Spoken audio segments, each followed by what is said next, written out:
भिगवण प्रकरणी मुलीचं स्टेटमेंट समोर आलं असून ती तिच्या मर्जीने गेल्याचं तिने लेखी स्टेटमेंट दिलेलं आहे.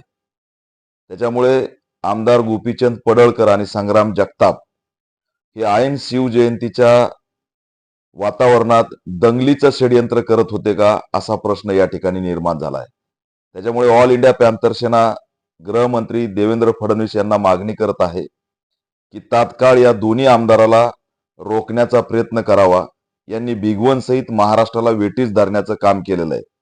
दिशाभूल करणारी माहिती ते पसरवतायत. कोणत्याही प्रकारचा लव जिहाद नसताना त्या ठिकाणी लव जिहादचं वातावरण पिरून समाज घटकांचे माथे भडकवण्याचा प्रयत्न त्यांनी केलेला आहे.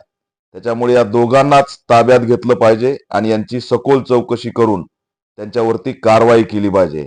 दंगलीचं षडयंत्र केलं म्हणून दोन्ही आमदारावरती UAPA ऍक्ट अंतर्गत कारवाई करावी, अशी ऑल इंडिया पॅंथर सेना गृह विभागाकडे मागणी करत आहे.